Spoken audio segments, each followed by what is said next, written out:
ए माई देना हमें के रोटी। दे तानी बबुआ, आपन बबुए खातिर तो बनावा तानी। माई हाँ जल गई। डरा लेला ना, कतना बार कहनी है कि आगे के भीरी में खेल मत कइल करा। हाय हाय हाय, ई का भइल? अरे ऊपर वाला का कइलास? हाय हाय, देखा ना राम जी भाई, बहुत बुरा हुई। पता नहीं कौन एकरा के बात दिलस। इता मंगरुआ के लाश हा, ये कैसे मर गए? राम जी भैया, मंगरुआ अपन फसल के आधा हिस्सा जमींदार साहब के देवे से इनकार कर देले रहे। यही से जमींदार साहब एकरा के अपना हवेली पे बुलावले रहे।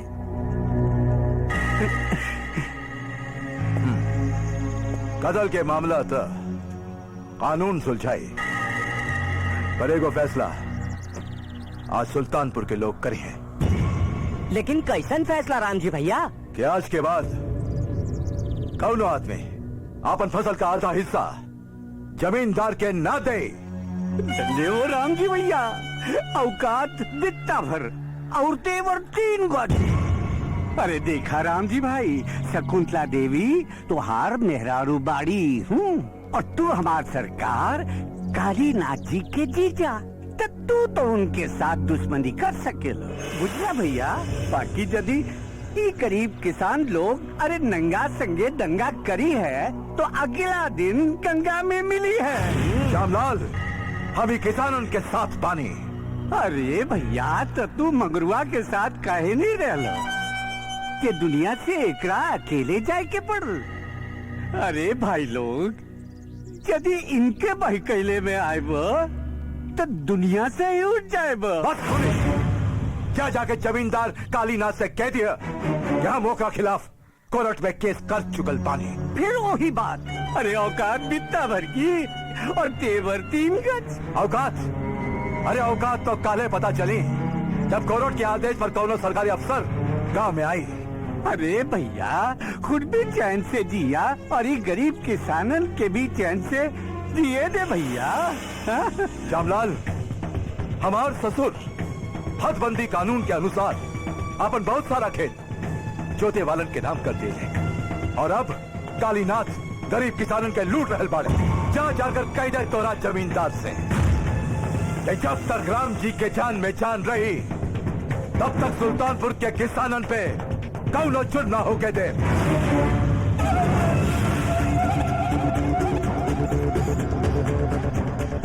रामधनी, हाँ कुंडली मत देखियो। हाँ हाँ हमार नसीब में जबरदस्त राजयोग बा, राजयोग। अति सुंदर और एक एक योग अद्भुत बा।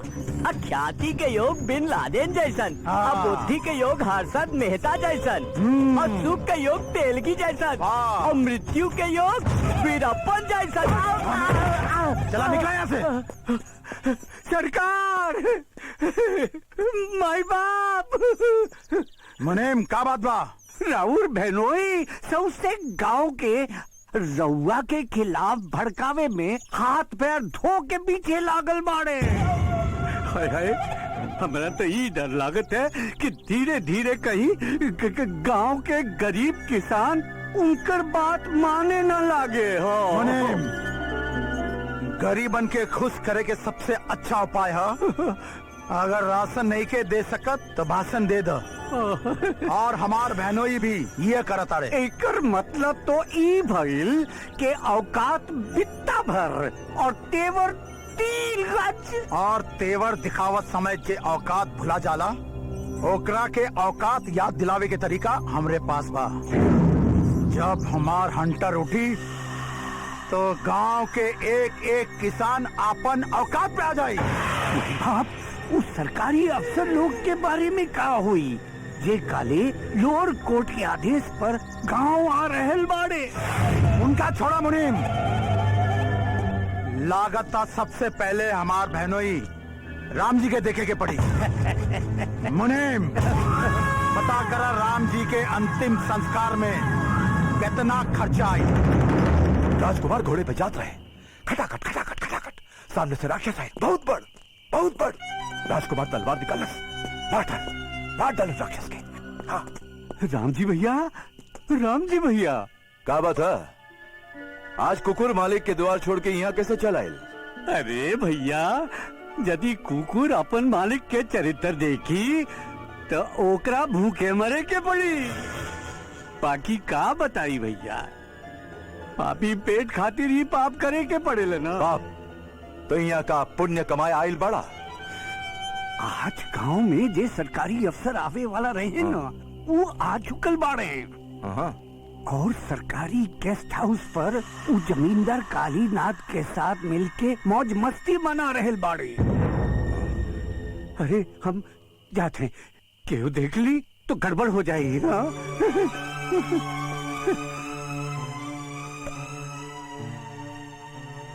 लागता के गेस्ट हाउस जाके वो सरकारी अफसर से मिले के पड़ी।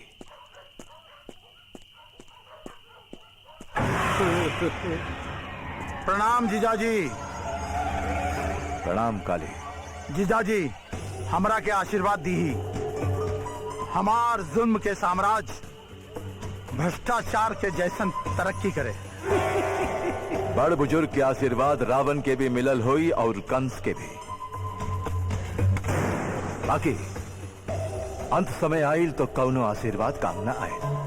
वाह वाह वाह वाह मालिक, सुन ली रहुआ। औकात बित्ते भर के और तेवर 3 गज के। अरे भाई जीजाजी के इनकर औकात तो बताओ। अरे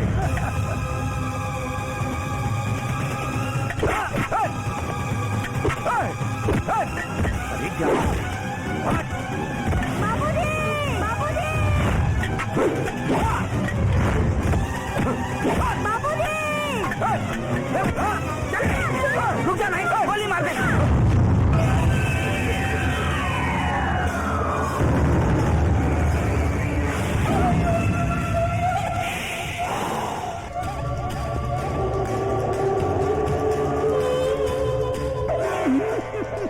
हमारे बेटा के कुछ मत कर काली।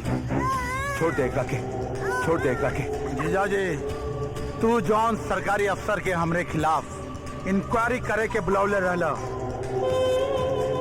वो इस सरकारी अफसर कालीनाथ के मेहमान बनल बाड़े। तू हमरा के आशीर्वाद देवे खातिर मना कैला। आज के बाद तोरा के केहू के आशीर्वाद देवे लायक ना छोड़ा। बुझला हमार बात?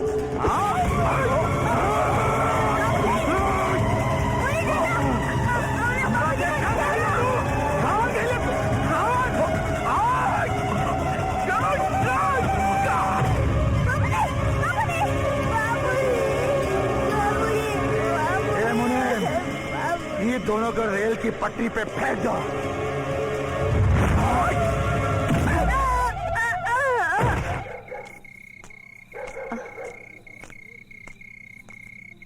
अरे ये करण और करण के बाबूजी कहाँ चल गए? करण,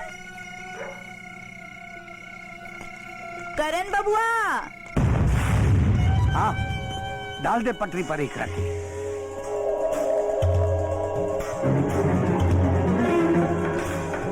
वाह जीजाजी, औकात बित्ते भर की हैं और तेवर 3 गज के। गाड़ी हवे में 5 मिनट रह गए। हवे दे। करण, करण बबुआ। अरे ए शकुंतला बहन, केकरा खोजत बाड़ू? हाँ? वो पता ना करण और करण के बाबूजी कहाँ चल गए। अरे तोहार पति और करण के तो हम रेलवे लाइन की ओर जात देख लियो। हाँ? Railway line? हाँ हाँ हाँ। करण, करण बबुआ।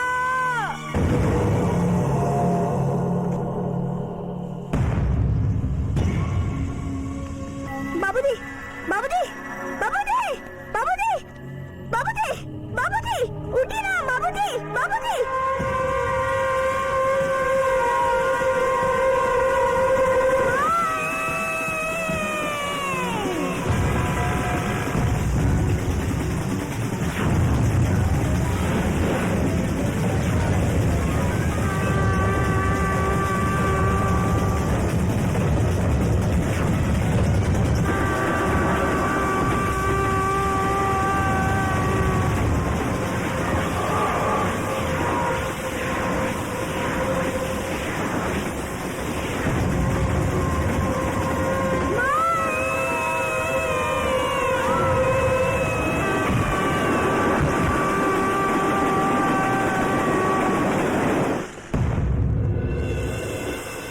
में नहीं क्या भैया, ये सब भइल कैसे?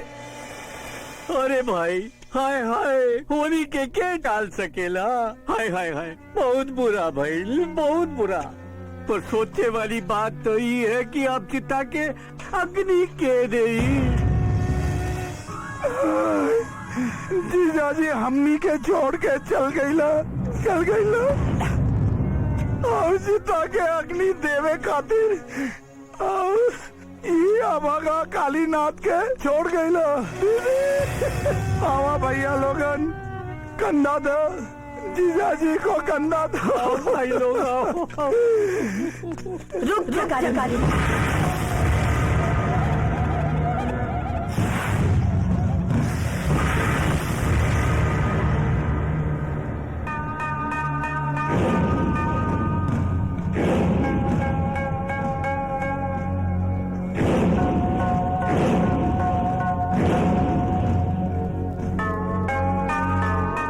कालीनाथ, हमार पति और बेटा के अर्थी के केहू पापी के हाथ ना लगी। इनकर चिता के अग्नि हमार दोसर बेटा दी, जवन अभी हमार कोख में पल रहल बा।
ला बबुआ, इला।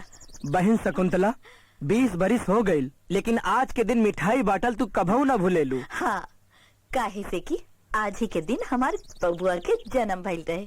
अरे शकुंतला बहन, साल के 2 ही दिन तो ऐसा आवेला जे तू जिंदगी में ना भुला सकेलू। एक तो अर्जुन के जन्मदिन और दूसर का। खबरदार रामधनी, जे आगे मुंह खोल बात। एक दिन हमार बेटा शहर से पढ़ लिख के अफसर बन के लौटी और कालीनाथ के जुर्म के राज के जरा के स्वाहा कर दी। यह खातिर तो हम अपन बबुआ के शहर भेजले बानी।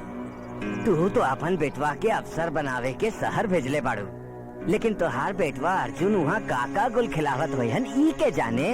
रामधनी, ई एगो माई के यकीन बोला था कि हमार बबुआ अपन माई और बाबूजी के सपना पूरा करी। अच्छा, अब हम एगो सुनाओ तनी। एगो हम सुनाई। हाँ। लड़की से लड़का डरेला, ई तो दुनिया के रीत बा। लड़की से लड़का डरेला, ई तो दुनिया के रीत बा, लेकिन अब कहाँ डराल जा भैया, अब तो डर के आगे जीत बा। कहो विजय, कहाँ सुनावत पड़ा हो? हाँ पापा। हाँ बेटा। ई अर्जुन हमार दोस्त। प्रणाम चाचा जी। खुश रह बेटा, खुश रह। और वो चंदा आई। नमस्ते चाचा जी। आपने पतोहिया के तो चिंता बड़ा। अरे होखे वाली। अरे अर्जुन बेटा, विजय तो हमेशा तोरे बारे में बात करत रहेला। और बेटा, तोरे घरे में और के बा? चाचा, गांव में तो बस माई बाड़ी। अब बाबूजी तो हमारे जन्म से पहले ही गुजर गए। हम यहाँ हॉस्टल में रह के पढ़ाई करे नहीं। अब पढ़ाई पूरा भइला के बाद ब्याह करवा और का। अरे बिया तबले तोरो हो गए लो, और हम दादा भी बन गए होती। पर का करी, इनकरा बाबूजी तैयारे नहीं खे होत। ए बेटा अर्जुन, हम तक कहा तानी एकरा से कि इनकरा के लेके भाग जा और कर ल बिया, जौन होई हम देख दाख ले। ए बेटा विजय, देखा भाई तू लोग खा पिया, हम चलत है तनी ऑफिस। ठीक बा बेटा? ठीक बा पापा। अच्छा बेटा। लागत अब तोहरा बाबूजी के दादा बने की बहुत जल्दी बा। तो कौन उपाय बा का? अरे यार बा ना, बियाह बाद में हुई, पहले चाचा के एगो पोता दे दा। अब सुन ले लुका, हाँ तो का विचार बा? अरे अब बतावा भाई। हेलो, अर्जुन बबुआ, हम माई बोले तानी। हाँ माई प्रणाम। माई की फोन है। अच्छा, हाँ माई, अरे हम कौन गलत कर? कैसन बाड़ू? अरे सुना, हम ठीक बा। विजय की तो आदत है बा मजाक करे के। ओहो, तो काहे ना अपने बाबूजी के समझा के बिहा कर लेत बाड़ू? अरे हमार बाबूजी इतना आसानी से माने वाला नहीं खन। और माई? बबुआ सुना एगो बात, वकील बाबू खबर करौले बाड़न कि कोर्ट में पेशी खातिर कुछ कागजात पे गांव वालन के दस्तखत जरूरी बा, और एह काम खातिर तोहरा वकील बाबू से कागजात लेके सुल्तानपुर आवे के पड़ी। तू चिंता मत करा माई, काले हम जाके वकील बाबू के घरे मिल ले हम, और तुरंत कागजात लेके हम सुल्तानपुर पहुँचे तनी। हाँ माई, ठीक बा माई, प्रणाम। खुश रहा, जुग जुग जिया। कोनो टेंशन बा का? हमार माई गांव वालन के सुख शांति के उम्मीद में आपन पूरा जीवन गुजार देली। अब बाबूजी कोर्ट कचहरी के चक्कर लगावत लगावत ये दुनिया से चल बसले। बस एक बार कोर्ट के फैसला आ जाए तो हमार माई बाबू के सपना भी पूरा हो जाए, और हमार गांव के किसानन के सुख शांति भी वापस आ जाए। का ना हो तोरा गांव के? सुल्तानपुर।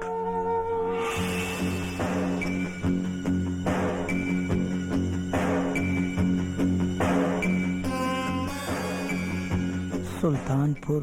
मार जोड़ के और मार, पापी कहीं और मारे।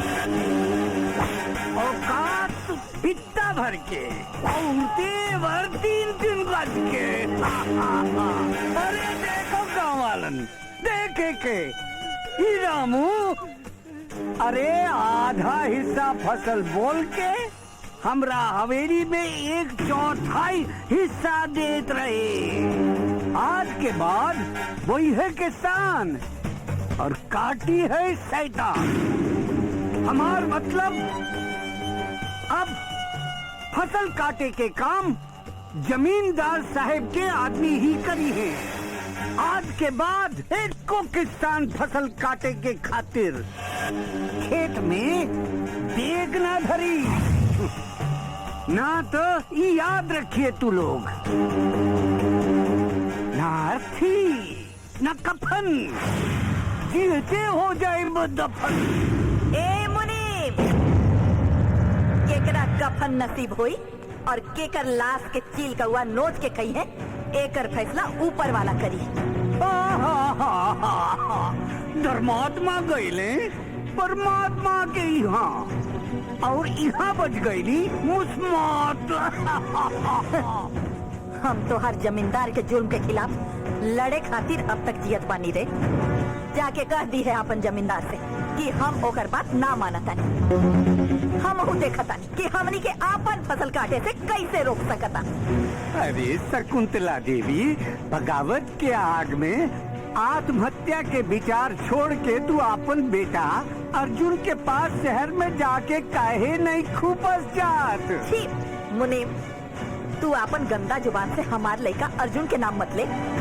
अरे हम ओकरा के अपन खून पसीना एक करके पढ़े लिखे खातिर शहर भेज ले पानी। तू अपन जमींदार से कह दी है कि हमार बबुआ अर्जुन के गांव में गोड़ रखला के पहले वो 2 गो कफन खरीद के रख ले, नहीं तो तोहनी के ना कफन नसीब होई और ना आत्मसान। अरे जा जा, देख ले तोहरा के। चले चल।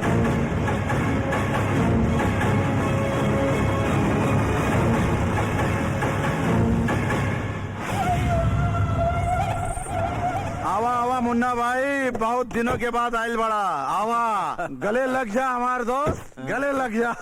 और का हालचाल बा? बस दुआ ऊपर वाले के। ये कौन है?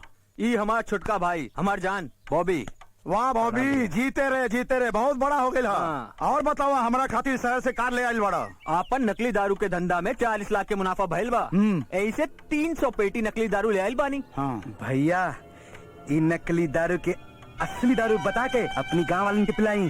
और ओकरी बात देखी कि ऊ लोग घर द्वार जर जमीन सब बेच के इ दारू पिए खातिर रोने लगे आई। वाह वाह मुन्ना भाई वाह, तोहार भाई के लक्षण तो बता रहल बा। ये एक दिन आगे चल के बहुत बड़ा क्रिमिनल बनी, बहुत बड़ा। बाकी बात तू इतना दावे के साथ कैसे कर बड़ा? अरे मुन्ना भाई, जैसे जौहरी नगीना के पहचाने ला, वैसे ही कालीनाथ हर कमीना के पहचाने ला।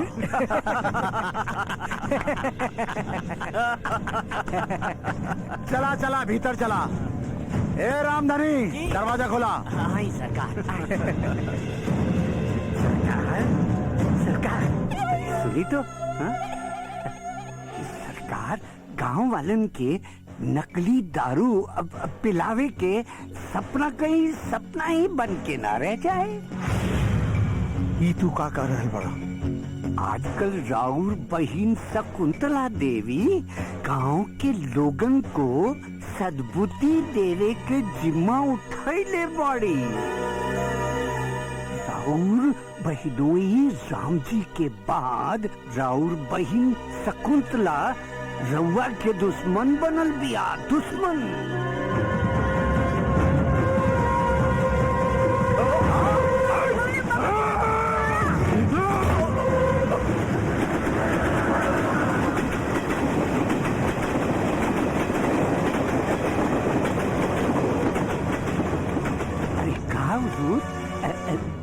रेल के पटरी याद आ गई का? अरे चिंता ना करी, शकुंतला देवी और शहर में पढ़ रहे राउर भगिना अर्जुन के ई नहीं के पता कि करण और राम जी के हत्या में राउर योगदान बा। खबरदार मुनीम, अगर ये बात दोबारा तुम्हारे जबान पर आई, ये सब बकवास बंद कर और हमारा भगीना पर नजर रख। अरे सुनीता, पहले ही पानी पिए लगलो, ला कुछ खाना। और तन फोन करके देखा था कहाँ रह गए वो अपन चंदा और अर्जुन? आ जाई है, चिंता काहे करता रहा? सही कहा तारू। हाँ जानो तारू, आज तू रानी मुखर्जी लिखा लगा तारू। सच्चो साचो। अरे का हो रहल बा? का हो रहल बा? एगो रेस्टोरेंट में बैठ के दूगो जवान लड़का लड़की का करी है, प्यार मोहब्बत के बात हो रहल बा। आपके कोनो तकलीफ बा? जाई ना यहाँ से, तू बैठा हो। पता बा माई के उम्र के बाड़ी, माई समान बाड़ी, त हमनी के बिचवा में घुसल जरूरी बा? हैं? विजय हमार माई ना हो सकेली। आम के पेड़ में इमली कबहू भर सकेले का? सुनीता, इके हो? विजय सुनीता ई के आई? हाँ? हमार माई माई, हाँ माई, हाँ बड़ा माई, गलती हो गया। होके वाला दबा समझ की माफ कर दी। माफ हम ना करब, माफ सुनीता के पापा करियन। पापा? अब भी उनका के सब बताओ तनी। हाँ अब यहाँ नेटवर्क काम ना करेला। ई टाटा इंडिकोम के फोन है, एमे नेटवर्क के कोनो प्रॉब्लम ना होला। हेलो, हाँ सुना तनी? अरे देखी ना, एगो रेस्टोरेंट में सुनीता के साथे एगो गुंडा मवाली आवारा लड़का बैठ के बतियाता, और तो और राउर दामाद बन के सपना भी देख रहा था। हाँ ठीक बा, हम अब भी लेके आओ तनी। पापा घर बोलो का? चुप, तोरा के ना। चल सुनीता, चल।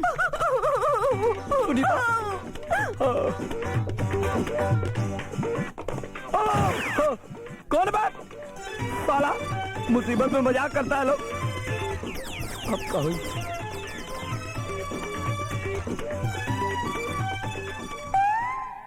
हेलो। अरे का भइल विजय? और सुनीता कहाँ बिया? अरे सब गड़बड़ हो गई।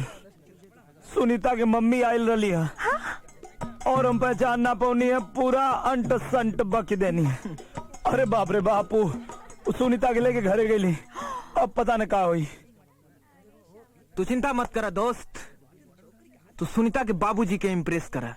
अगर तू सुनीता के बाबूजी के पटा लेला ना तो समझा तो हर काम हो गई। अर्जुन मजनू लैला के पटा ले, लेकिन उनका बाप के ना पटा पौले। रांझा हीर के पटा ले, लेकिन उनका बाप के ना पटा पौले। अरे यार, ये लड़की पटावल बहुत आसान है, लेकिन लड़की के बाप के पटावल साला दुनिया के सबसे मुश्किल काम है। हाँ, हमरा तो बहुत डर लगा था अर्जुन। तू डरा मत दोस्त, काहे कि डर के आगे ही जीत बा। अच्छा सुना, हमरा लगे लड़की पटाव के ऐसा फिल्मी फार्मूला बा जहाँ से लड़की के बाप का अरे पूरा खानदान पट जाई। हे अर्जुन भाई, तो तू ही हमार काम कर दे, जल्दी बताओ वो फार्मूला। काहे कि अगर ये हमार काम हो गई ना तो हम तोरा के हाँ बोले माउंटेन ड्यू पिला देता नहीं। तब तो समझा तो हर काम हो गई। चंदा चल यार, तोरा के आज एगो सिनेमा दिखाई। ठीक है। सिनेमा? अरे ना ना, हमरा लगे बिल्कुल समय नहीं खे, बुझलू। इस सिनेमा उनेमा के चक्कर में का पड़ल बाड़ू, जा केकरा फुर्सत बा देखे के सिनेमा। अरे जाना तारे बेटा, शादी के बाद एक बार हमरा के ले गलन फिल्म दिखावे के, और पूरा फिल्म में 1 मिनट भी ना देखे दिलन हमरा। अरे थिएटर में सूत के 3 घंटा तक खराटा भरत रहलन, और हम फिल्म देख सकत रहनी का? हाँ? अरे ये सब लड़कन के सामने ना बोले की। पापा, बाकी ई शो खातिर आपके जाए के पड़ी, काहे कि ई शो अनाथ बच्चा लोग के एगो संस्था की मदद करे खातिर बा, और ई कुल पैसा उ सब के काम में आ जाई। का चंदा? हाँ, हमार काम भी हो जाई। ठीक तो कहत भी है, जब नेक काम के बात पता काहे न की चल जात। ठीक बा, जब नेक काम के बाद बात जाई जरूर चलब, लेकिन सिर्फ आधा घंटा खातिर। कोनो बात नहीं के, आधा घंटा में तो हमार पूरा सेटिंग हो जाई। हाँ, पूरा सेटिंग हो जाई। अच्छा, ज्यादा खुश भइला की जरूरत नहीं है सुनीता। एक काम करा, अंदर से हमार फोन लेके आवा, तनी ऑफिस में हम बता दी कि हमके आधा घंटा लेट हो जाई। पापा, ओकर का जरूरत है, हमार मोबाइल से बात करी। बड़ा फास्ट बा लोग हो, यो ठीक बा। विजय के फोन। विजय? विजय स्टोर कनेक्शन अभी भी कनेक्ट बा। एक बात कान खोल के गौर से सुन ला, जब तक कि लड़का हमके इम्प्रेस ना करी तब तक हम तुम्हारा रिश्ता लड़का से ना करब। अरे वो लड़का 1 नंबर के झूठा जननी। हेने आवा, हेने आवा। हम स्पीकर फोन ऑन करता नहीं, हमरा सामने बात करे एकरा से, ठीक बा? हैला बात करा। कहो डार्लिंग, सिनेमा हॉल पहुंचे तारू ना? अच्छा, वो बुढ़ा खड़ूस के लेके आवता रुकी ना? हेलो, बुढ़ा के है? हाँ भाई लो। अरे रउआ नहीं और के? हाँ? हेलो, बुलाओ नहीं, बात करो। की ना। अरे ई तोरे आवाज के का हो गई? तू तो ऐसे गिगिया तारू जैसे तुम्हार फोनवा स्पीकर पर बुढ़ऊ खड़ूस सुनत हो के। अरे डार्लिंग, तू चिंता मत करा, आज बुढ़ा खड़ूस के देखा हम कैसे पटावतनी। पूछ के कैसे पटेबा, पूछ कैसे पटेबा? कैसे पटाई तो सुना। थिएटर के बाहर अर्जुन नकली गुंडा बन के तू लोग से छेड़छाड़ करी, और तब हम असली हीरो बन के एंट्री मारब, और तू लोग के बचाई एकदम फिल्मी स्टाइल में बुढ़ा खड़ूस के पटा। तो तू लोग जल्दी थिएटर पहुंचा, हम पहुंचा था नहीं, ठीक बा डार्लिंग? चलो आओ शेर खान। ये डार्लिंग के है? अच्छा अच्छा अच्छा, तरुआ डार्लिंग है। कमाल बा। एक बात बतावा, तोहार विजय हमरा के कबो देखले बा कि ना? नो। अरे हमरा तो बुझाता कि आज पहली बेर देखी और आखिरी बेर भी।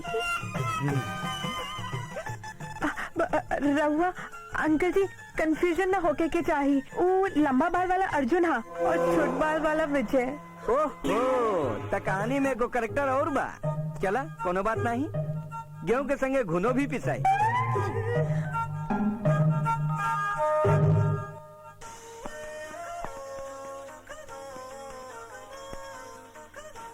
हेलो। हाँ इंस्पेक्टर शिव कुमार, हम अमरनाथ बोला तानी। अरे हाँ, बोला अमरनाथ, कैसे याद कैला? सब ठीक ठाक बा ना? का बात हो? अरे तनी सिविल ड्रेस में जहाँ सिनेमा हॉल पहुंचा था, फिल्म देखे के विचार है का? तो के थोड़ी देर खातिर हमार बेटी सुनीता के नकली बाप बनने के बाद। ये का कहा तोड़ा? नकली बाप? हाँ हाँ, नकली बाप। कोनो लफड़ा उफड़ा कर ले बड़ा का? चिंता मत करो, हम सही समय पहुंच जाएंगे। ये टटावलन की नेटवर्क की फैमिली क्यों? भगवान बचाए पीछे अर्जुन। सुनीता कहाँ है तुम्हार दोस्त? हाँ, अभी आ जाइए। बाकी एक बार उनका ही माफ कर दी ना। माफ? हाँ। माफ ना साफ कर दे भावे दाव करा की। पता नहीं आज कहाँ हुई।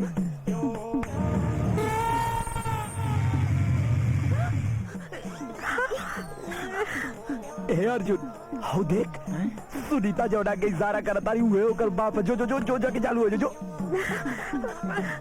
पहले ही गुंडा बने में इतना टाइम लगा देले, अब जो ना तो फिल्मिया चालू हो जाले जो। ठीक है 1000 तक का इंटरवल में छड़े जाका। इंटरवल में? अरे साला पागल बेकार है जो रे जो जो ठीक बा।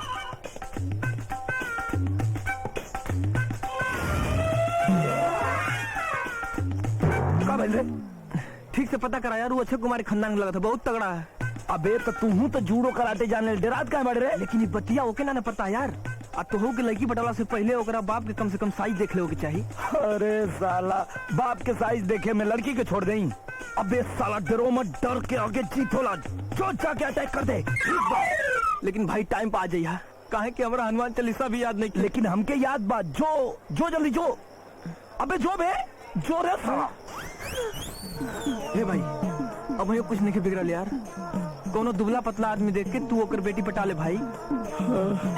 अरे साला तू सुनीता के बाप के पास जाइबे कि हम चंदा के बाप के पास जाई? ठीक बा। अरे यार पहली बार विलेन बनल है तो तनी आत्मा गवाही ना देते, अब लगल एकदम हर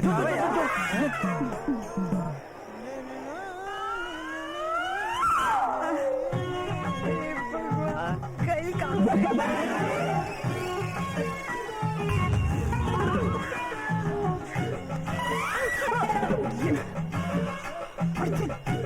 कहा करेगा कपूर? चला पिक्चर दिखा दें तो क्या? क्या हुए तू? हम हई चल निके चालल दुल्हा। तो यह कायल बोले प्रेम के रोग भइल है हमरा के। चला हो कैटरीना कैफ हो गई नी दीवाना तोहरा प्यार में। दीवाना हट जाई जाते ई तोरा साथ ना जाई, ना तो हड्डी पसली तोरा एक कर दे। हाँ हमार हड्डी पसली, हमार हड्डी और पसली एक करबा। अब देखा हम यहाँ कैसे नरसंहार करत।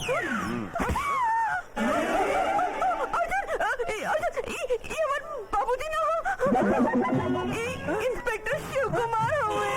इंस्पेक्टर शिव कुमार, प्रणाम प्रणाम इंस्पेक्टर साहब। अभी बतावा यहाँ मार खाईबा के थाना में चल के? अब जहाँ रहुआ के आसानी होके जगह बदलना से दर्द थोड़े कम हुई। इस साल अर्जुनवा छेड़त का नहीं के कहीं अपने गोटी तना सेट करे लगल। और घर सब ठीक ठाक बा? लागत साला हमारे एंट्री के टाइम आ गई का। चला बेटा।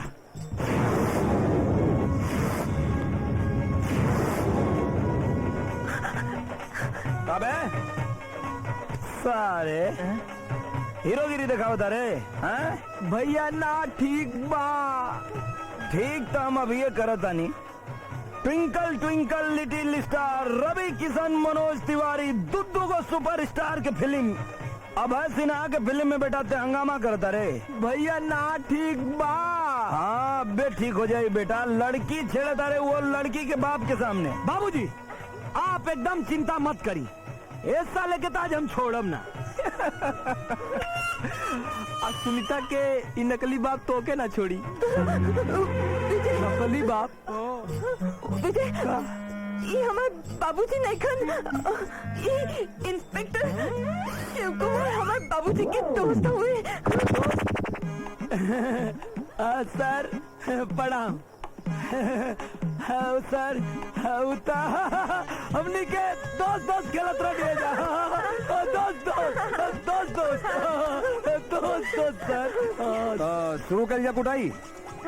सर अगर छोड़ देती तो ठीक रहा, अमान के बिना मार खैले सुधर जाली। जा तो लोगन के छोड़ दे।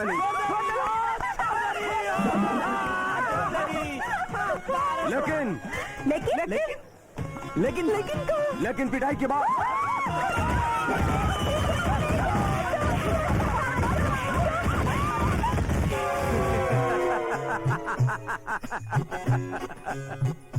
हई गुंडा लोग बनत रहना हा। हई गुंडा एगो, हई डबल गुंडा। हाँ? हमरा के सिनेमा हॉल पे बुलवा के इम्प्रेस करे वाला रहले जा तू लोग। मौज बनौले रहले जाना कली। हम सोचनी की का सोचनी? कुछ सोचे की जरूरत नहीं खे। सुना, हम एगो न्यूज चैनल में ऑफिसर हैं। तू लोगन के एगो काम दे, अगर वो काम ठीक से हो गईल तो समझ ल तू लोग हमार दिल जीत लिहला। कौन काम बा? सुने में आए लगे आनंद नगर में एगो शराब के अड्डा बा। ओकर मालिक मुन्ना भाई जवान लइकन के शराब पिया के आदत डाल रहा। अब हमनी के दारू ना पिए निसन। पिए बत मरई बा। शराब बार के चला में कोनो राजनेता के भी हाथ बा। तू दोनों लोग के जाके वहाँ मोबाइल पर सब शूट करके ले आवे को ही, ताकि पुलिस होकर भंडा फोड़ सके। ठीक बा? अरे यार विजय, ये तो बड़ा आसान काम बा। बड़ा आसान काम बा। सिनेमा हॉल देखल आसान काम बा। मुन्ना भाई खतरनाक गुंडा गर्दनिया रेत दे, सावधानी से। अच्छा, एकर मतलब हमनी के मुन्ना भाई के बैंड बजावल जाई, तबे हमार बियाह हो पाई। एकदम सही पहचान रहा। ये है जीपीएस सिस्टम के मोबाइल फोन।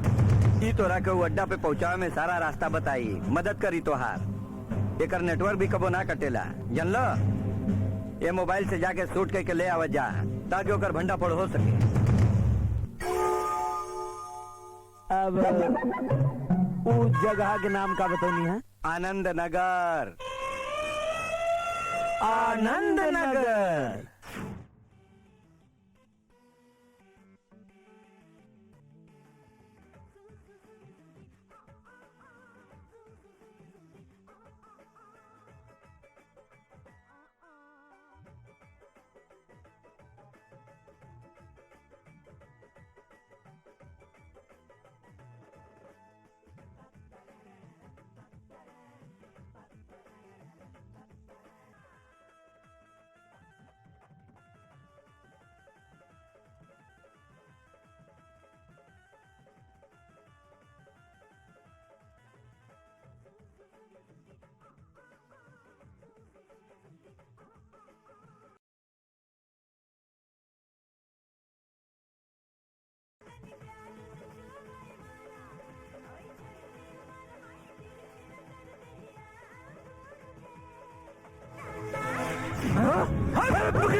बॉबी हम दोनों के गुस्सा होते हैं डॉक्टर जल्दी करो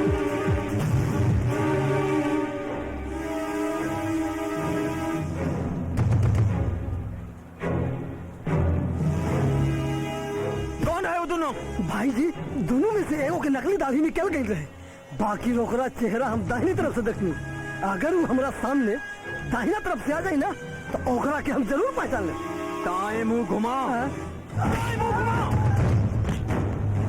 भैया वो हरामी की तरह बॉबी पूरा देख ले बा अगर बॉबी ना बची तू बच जाई ए मिस्टर, ये हॉस्पिटल है, आप यहाँ किसी को मार नहीं सकते।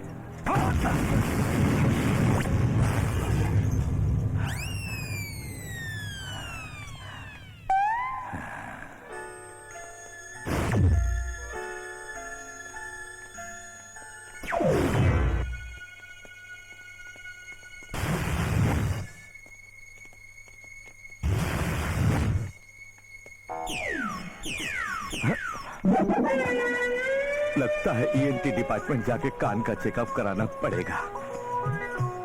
यदि किसी को पता चल गया कि हम बहिर हो चुके हैं तो बुझिए कि नौकरी खड़े खड़े गया। इसलिए लोगों का होठ का हिलना पकड़ना पड़ेगा और अपना नौकरी बचाना पड़ेगा। डॉक्टर साहब वार्ड नंबर 16 कहाँ है? अरे वार्ड नंबर 16 कहाँ है? अरे वार्ड नंबर 16 है? चुम्मा मांग वर्ड एक वर्ड पकड़ा वार्ड। अच्छा तो तुम मुन्ना भाई के आदमियन के अपन चेहरा दिखा के आ गए ना हम ना ई अर्जुन बाबू लेकिन चिंता के कोनो बात नहीं है मुन्ना भाई के छोट भाई के हॉस्पिटलों पहुंचे के इंतजाम करके आयल बानी जा।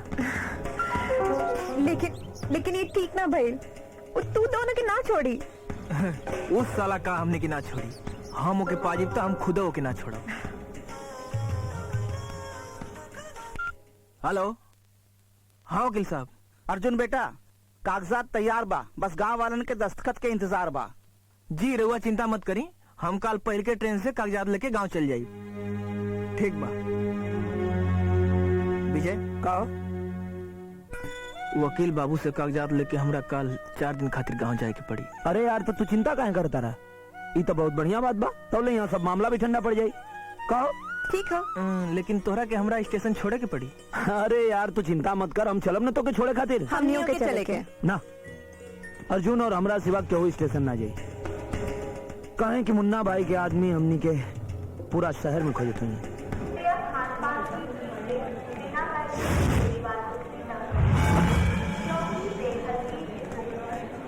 ए बेरी तू जो अर्जुन लेकिन फिर कबो मौका मिली तो हम तेरे गाँव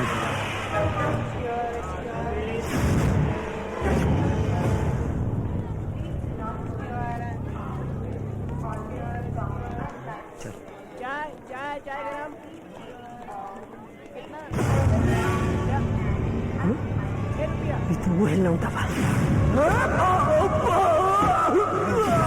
अरे ये वो है बा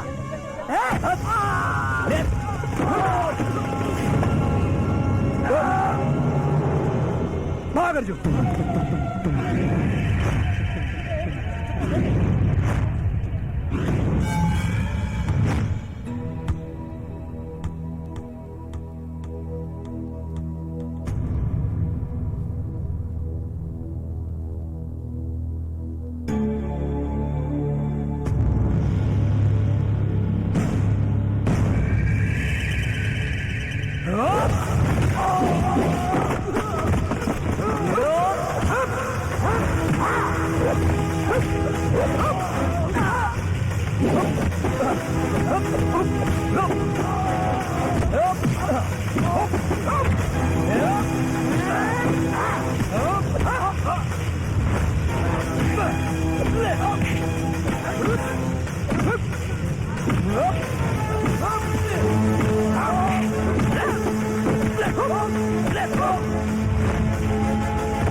अर्जुन तू तो गाड़ी के अंदर जाओ जाके बैठ हम बिल्कुल आ जाएंगे विजय, हम छोड़ दे।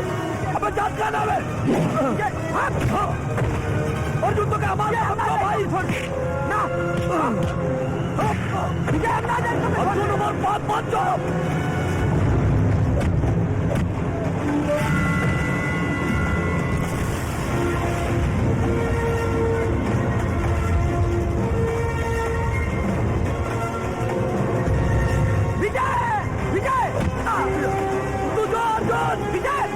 मुझे कुछ ना इसको बात चिंता मत कर।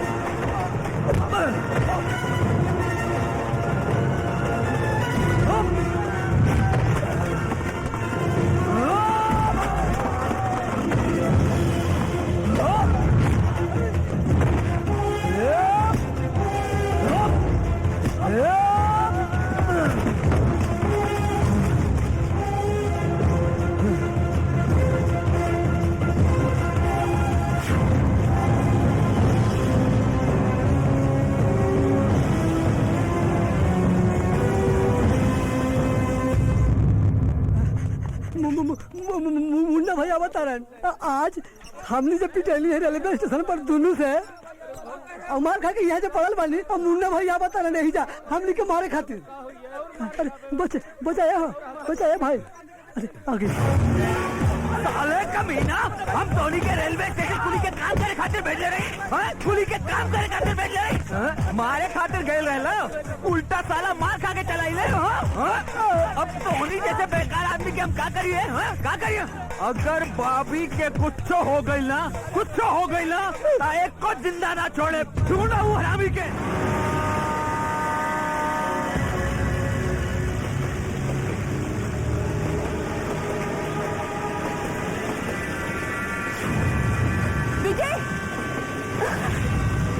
रुक जा विजय, विजय, विजय रुक जाओ, विजय।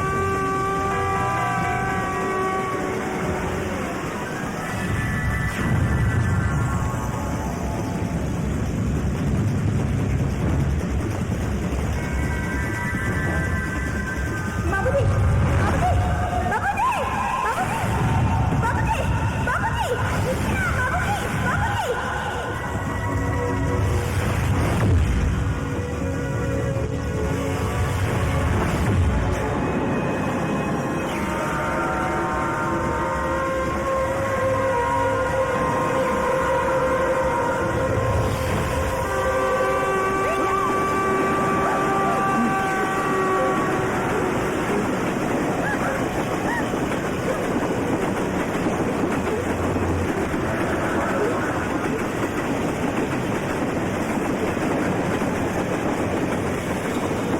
विजय साहब कुछ नॉर्मल बाय में घबरा के कोनो बात नहीं है, पर पता न कहा डॉक्टर साहब, जब हम ट्रेन की सीटी की आवाज सुने नी तो हमार सर फाटे लगेला, बहुत ज्यादा बेचैनी होखे लागेले हमके। कई बार ऐसा होला कि आदमी जौन सपना में देखेला उहे ओकर दिमाग में बैठ जाला। चिंता मत करा, तू अपन ध्यान पढ़ाई लिखाई में लगावा। डॉक्टर साहब हम इनका की ये खतरा नहीं, लेकिन ये होवे कि माने की तैयारी नहीं खन। हम दवा लिख देता नी, एकरा के समय पे खा लियो।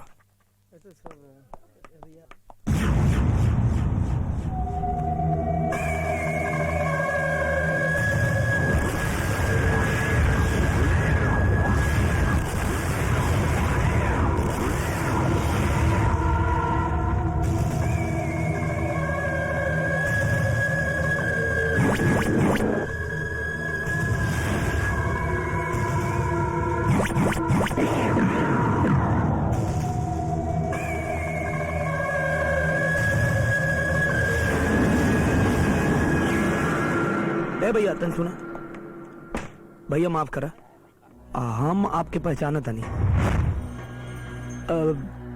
लेकिन कहाँ देखले बानी आदमी की आवत, पर हमरा के नहीं लागत कि एकरा पहले हम तोहरा से मिलल बानी। माफ करिए भैया, तो के कोनो धोखा भइल बा।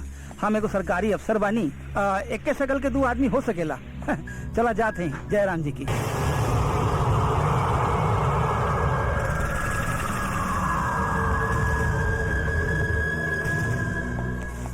सुनीता हमें आदमी की पहचान था नहीं। अरे विजय तोहर मन के भ्रम है ना, ई भ्रम ना,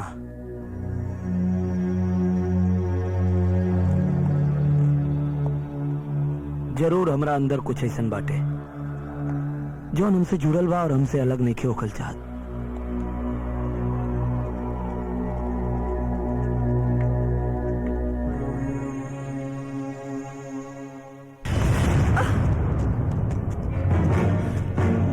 ए बुढ़िया, जमींदार से पूछे बगैर तोरा हिम्मत कैसे होइल ई खेत में पैर रखे के? कालीनाथ के चमचा, एगो बात हमार सुन ले और जाके ओकरा के बता दे कि जब तक हमार आखिरी सांस रही तब तक हम अपन किसानन खातिर लड़ाई लड़ब।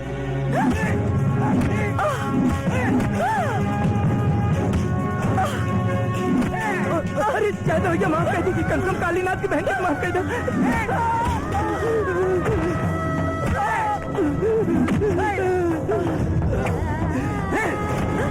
और हिम्मत कैसे भाई ये खेत में पैर रखेगा?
भगिना, ये मत सोचिए कि हमार निशाना कमजोर बा।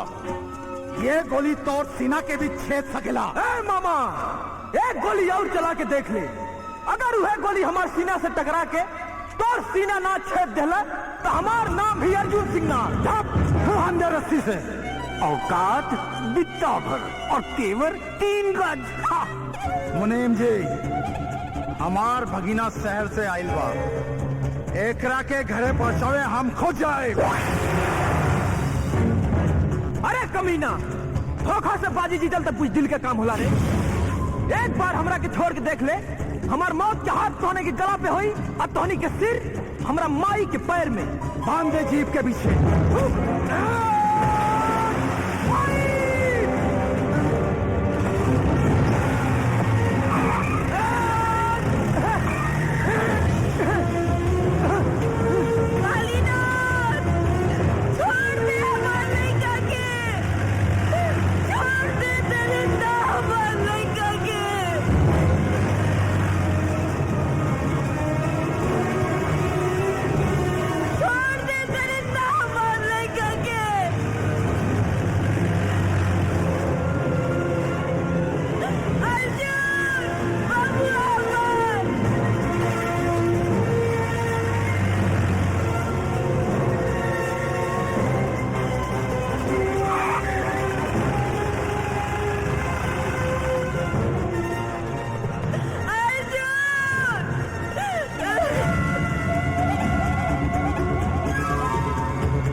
ए भगिना, तारा घर आ गई।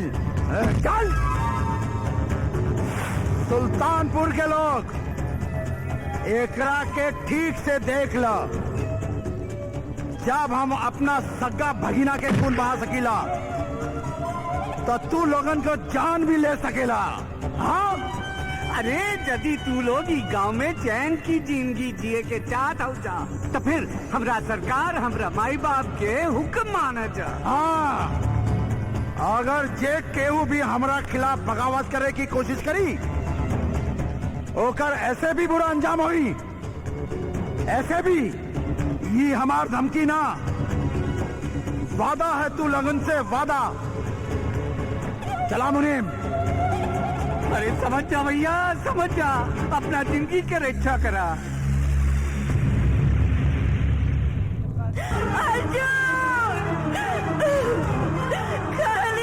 अगर हमारे लड़का के कुछ हो गई तो हम तेरा कब माफ न करब।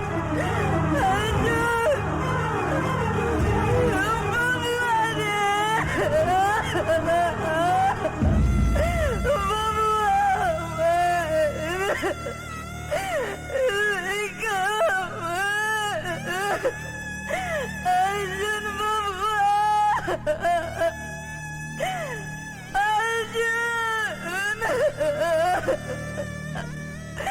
हे भगवान, अगर तू साचो के दुनिया में मौजूद बाड़ा तब मिटा दई हत्यारा कालीनाथ के राज, मिटा दो कर जुर्म के राज, मिटा दो।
का भइल विजय बेटा? का भइल है? कुछ ना पापा। कोनो डरावना सपना दिखला का बेटा? पता ना पापा, सपना रहे कि हकीकत। बेटा तू चिंता जिन कर, कल कोनो अच्छा डॉक्टर के दिखा दिया जाए, सब ठीक हो जाई बेटा, सब ठीक हो जाई। कोई देख न ले, बच गए, किसी ने देखा तो नहीं। डॉक्टर डॉक्टर साहब, रउआ के बड़ा नाम सुन ली है। हमरो एगो प्रॉब्लम बा। धीरे धीरे हिलाइए। हमार एगो प्रॉब्लम बा। प्रॉब्लम बा? हाँ। का बा? दरअसल बात ई बा कि हमरा आपन मेहरारू के पास जाए में डर लगाता। घर तो हम रोज जाते हैं। वो तो हम हूँ जाएली ना, पर हमार मेहरारू हमरा के मरद ना बुझे। नाराज एकदम ठीक हो जाएगा। वो तो ठीक हो जाए ना, पर ये मरद कैसे ठीक होई? हाँ, बर्फ का सेक लगाइए, हाँ, और बैंडेज से टाइट बांध लीजिए, आपका सब प्रॉब्लम दूर हो जाएगा। बर्फ के सेक लगाई और बैंडेज से टाइट बांध ली तब प्रॉब्लम ठीक हो जाए। तो आज हम एकरा पर अमल करब।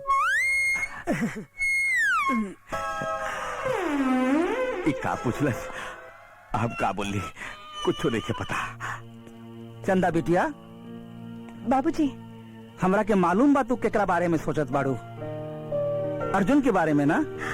ना बाबूजी, वो तो हम। अर्जुन हमरा के भी बहुत पसंद बा। सच बाबूजी? ओके गांव से आवे दा तो हम बात करब। थैंक देखिए बाबूजी। राम नाम सतबा अमोला पे गतबा। शकुंतला बहन, हमारे गो सलाह बा कि जमींदार से दुश्मनी भुलाए के अपन सब जमीन जायदाद उनके बेच के अपने बेटा अर्जुन के साथ शहर चल जा। ओही में तोहार भलाई बा। रामधनी, जब तोहरा एजा आए के रास्ता पता बा त जाए के भी पता होगी। शकुंतला देवी, तोहार पति और बड़का बेटा करण तो दुनिया से चल गईले।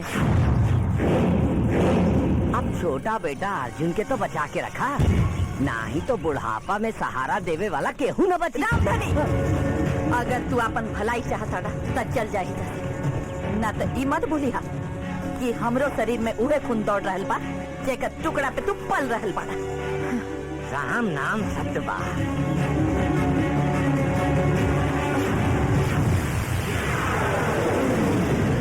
अर्जुन बबुआ, हम तारा खातिर चाय बनावतानी। माई, हाँ? ई रामधनी का कहत रहे? वो कुछ ना बबुआ, वो अपन जमीन बेचे के बात करत रहे। हम मना कर देनी। माई, वो रामधनी कहत रहे कि हमार कोनो भाई रहे जो ने दुनिया से चल गई। ना बबुआ, तू गलत सुन ले होखबा। ना माई ना, तू जरूर हमरा से कुछ छुपा रहल बाड़ू। ए माई बताओ ना, तो के हमार क्रिया है माई।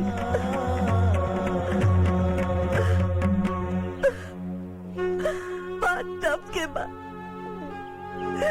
जब तू हमारे कोख में रहला। एक रात तुहर बाबूजी रेलवे लाइन पार करत रहलन। उनका साथे तुहर बड़ भाई करण भी रहे और ट्रेन आ गई। बस माई बस, लेकिन ई बात काहे के छुपा के रख ली रे माई? काहे से कि हम ना चाहत रहनी कि हमार दुख के परछाई भी हमार लइका में पड़े। ये खातिर हम करण के फोटो भी छुपा के रखत रहनी। भैया के फोटो? ए माई हमके दिखाओ ना भैया के फोटो। ए माई, हमके करण भैया के फोटो दिखाओ ना माई।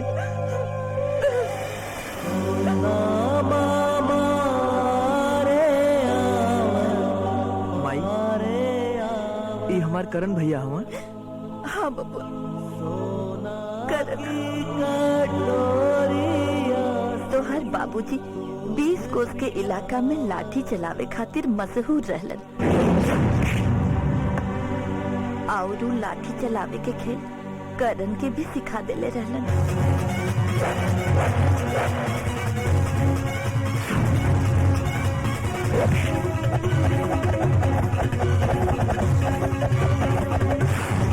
चल शाबाश। हाँ, हाँ, हाँ, हाँ, हाँ, हाँ,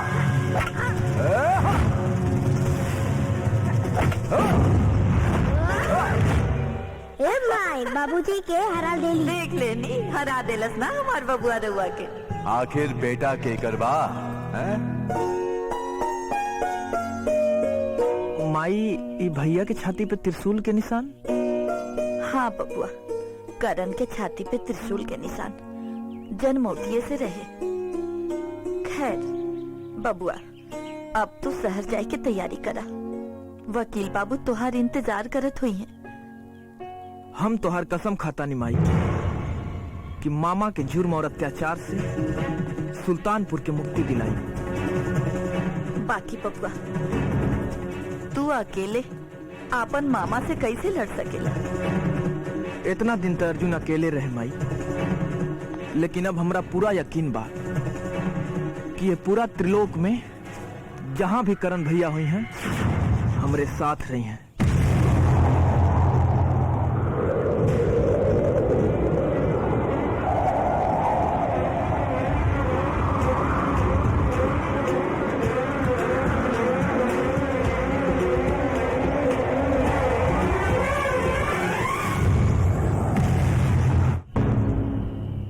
इला शकुंतला बहन, जमीन के कागज वकील साहब के देवे खातिर लाइल बानी। बबुआ इला, एह पे गांव वालन के दस्तखत कइल बा। वकील बाबू के दे दिया। तू चिंता मत कर माई, ये कागजात तक गांव वालन के वो विश्वास है जो उन लोग बाबूजी के देखौले रहे। अब हमरा बाबूजी के सपना भी तो पूरा करे के बा। ठीक बा माई, अब हम चलतानी। प्रणाम। जियत रहा बबुआ, ठीक से जइहा। ठीक बा रामू काका, प्रणाम। नमस्ते।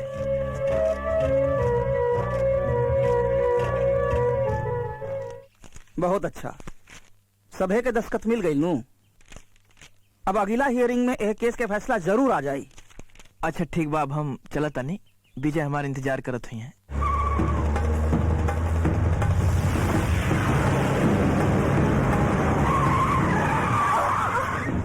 अबे मरना है क्या? अरे ये तो वही बा जेकरा के खोजत रही। आज ही बच के जागना चाहिए। मार सारे का,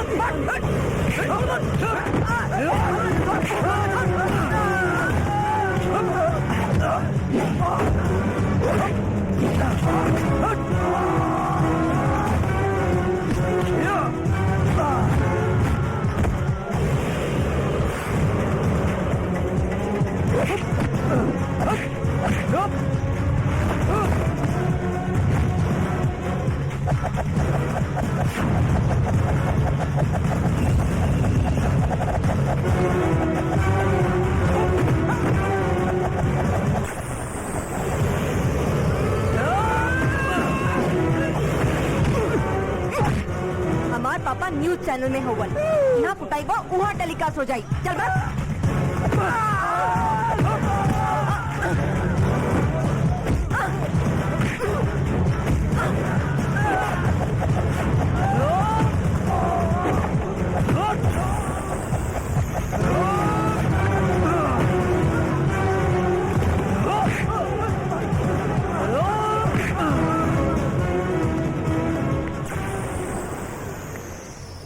बारिश से बहुत तेजी से लाठी चलाइला। वैसे आज हमके एहसास हो रहल बा कि तोहरा जैसन छैला के लैला बन के हम कौनो गलती ना कैनी है। अरे विजय, का सोचो तारा? वैसे हमके ई बतावा कि इतना बढ़िया से लाठी चलावे कहाँ से सीखला? वह तो हमरो समझ में नहीं आवत। काहे कि बचपन से लेके आज तक हम कबो लाठी चलावल तो दूर, लाठी हाथ में पकड़ लहू नहीं की। ई लाठी हाथ में होते पता न कैसे अपने आप हाथ चले लगल है। लेकिन ई लोग के रहे? ई सब मुन्ना भाई के आदमी रहले हैं सा। ये मरलस उहे लौंडा जबन बॉबिया के मार ले रहे।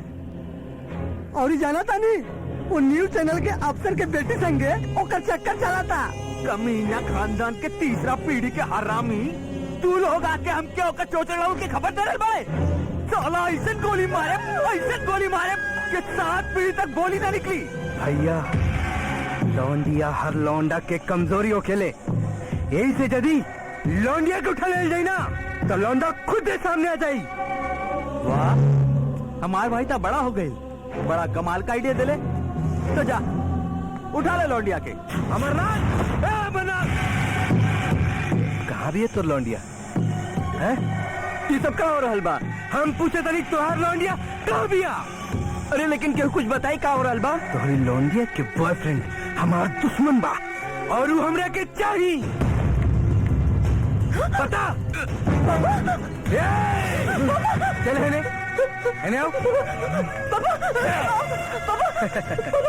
चैनल में काम कर ना तू तो अपनी न्यूज चैनल खातिर एगो न्यूज लिखा। लिख के न्यूज चैनल के अफसर के लड़की के एगो गुंडा उठा ले गई।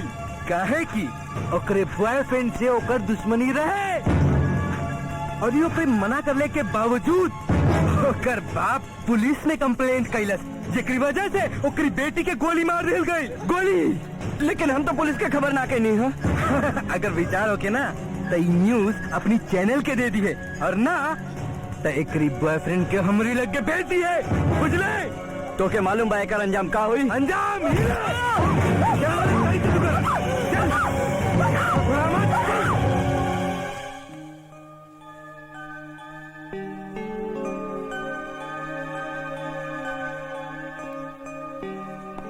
विजय, ए विजय, कहाँ बड़ा हो? कमरिया करे लपलप बड़ी टॉप लागे। अरे चंदा ये देखा, लगा था कि विजय के चाचा के ठीक है। हाँ।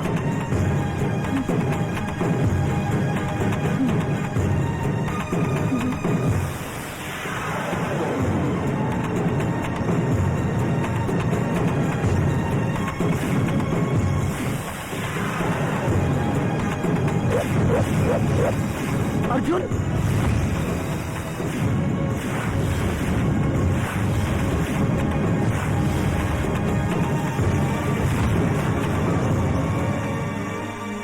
गांव से कभी ले यार? आजे तो नहीं है यार। और चंदा ठीक बाड़ू? हाँ ठीक बानी। अरे तोरे गांव का जो कागज वाला काम रहे हो गई? बस हुए तो अभी वकील साहब के दे के डायरेक्ट तो से मिले, आगे नहीं है। बहुत बढ़िया कैले यार, जब से तू गई रहे हमारे यहाँ मने न लगत रहा। अरे तो हमारा काम मन लगत यार। अरे यार तो इतना दूर से बात करबे कि भाई के गले लगबे। तो आजा लग जा भाई के गले से।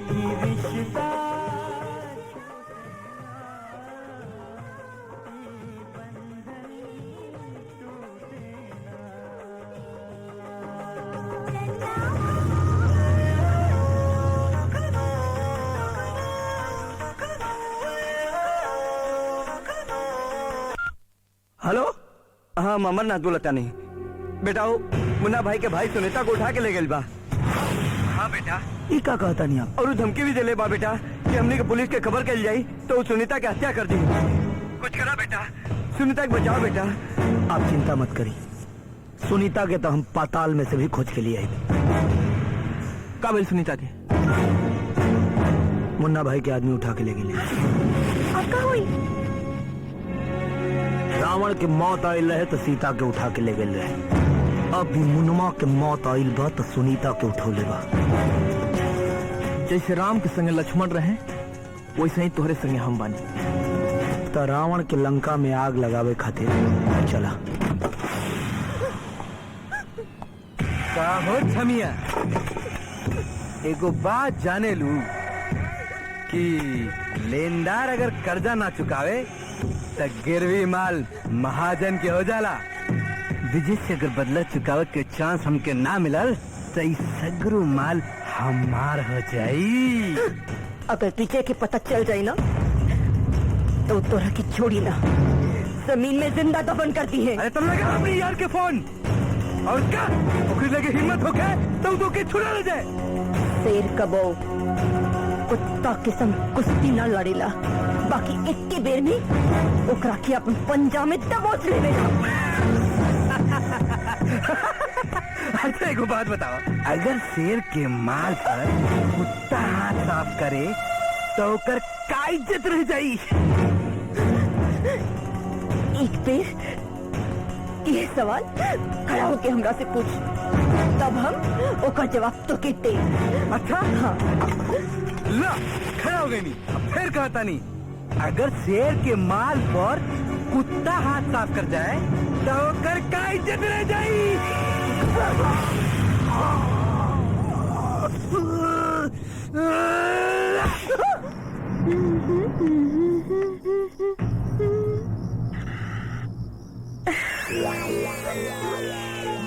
ए राजा जी।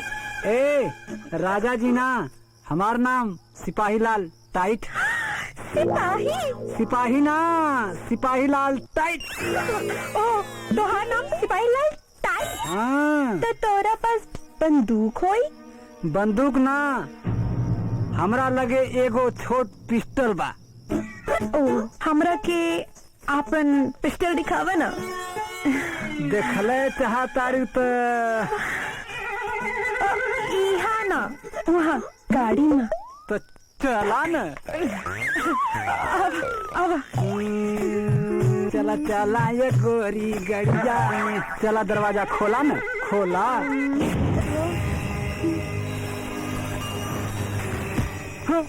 अरे साला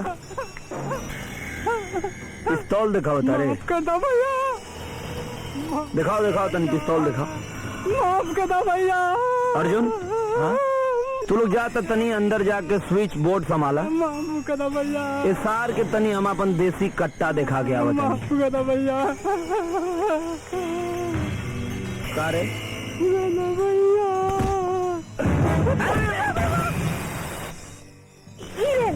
चंदा ये देखो स्विच बोर्ड बा। अपना मोबाइल में टाइम सेट कला और ठीक 1 मिनट बाद एके ऑफ कर दिया। ठीक बा हम जाता नहीं छत पे विजय इंतजार करत।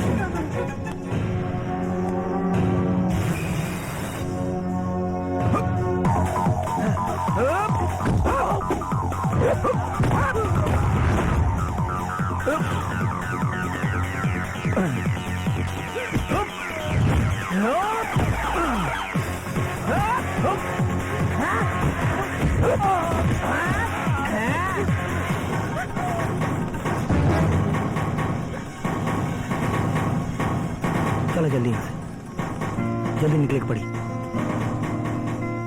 कहा दिखता सुनीता से। चला जल्दी।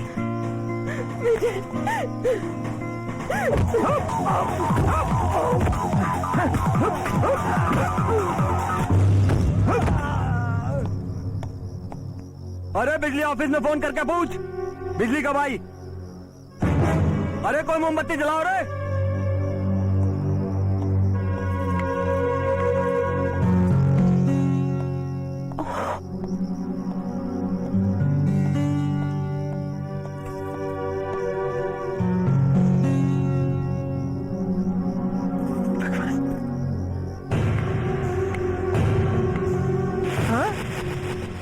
लगा तो कोनो बंगला में घुसल बा।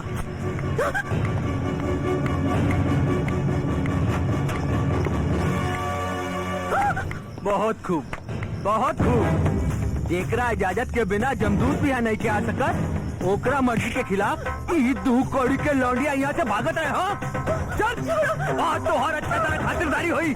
चल ए बॉबी कहाँ मर गए सब। चल चल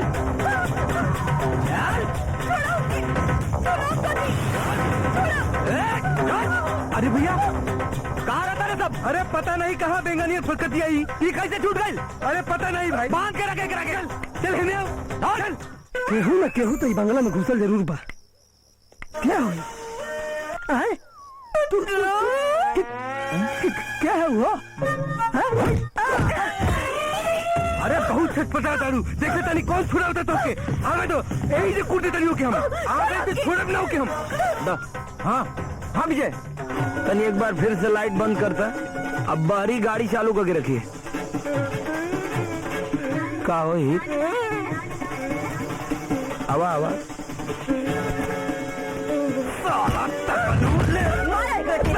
चलो भागा।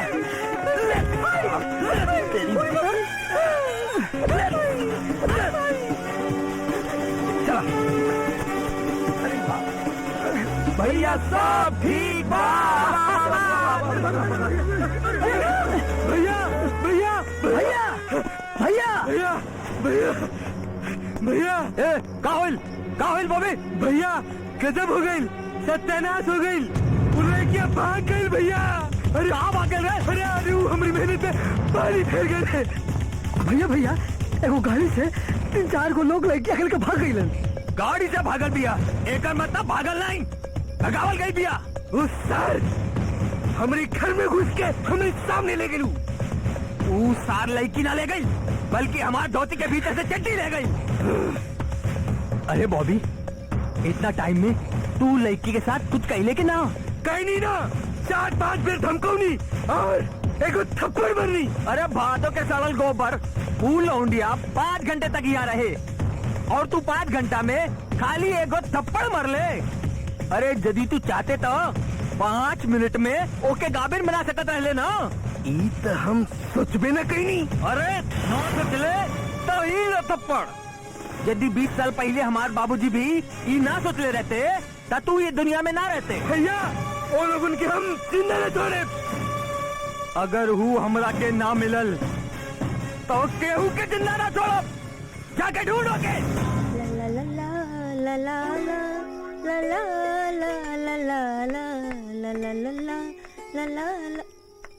अरे चलो चलो चलो जल्दी से ठंडा पी लो। टेंशन छोड़ा और लाइफ के एंजॉय करा। अरे का एंजॉय कर जा, हमरा तो डर लागता कि मुन्ना भाई के आदमी फिर न कोनो हरकत करे। का यार अर्जुन, ये तू का बात करता रे? हाँ अरे यार, जब तक दुनिया में तोर विजय बड़ भाई बाटे ना, दुनिया के कोनो ताकत तोर कुछ ना बिगाड़ सकेले। सोच ला भाई कहले बड़ा तो कहीं करण भैया जैसे हमरा के अकेले मत छोड़ जाइए। ए अर्जुन, अरे यार जे दुनिया में आवेला ओके तो जाही के पड़ेला, लेकिन याद रख अगर हम चलियो गए नहीं ना तो तू हमरा के बुला के देखिए, हम तोरा से मिले खातिर दोबारा जन्म लेके आ जाई। साचो यार।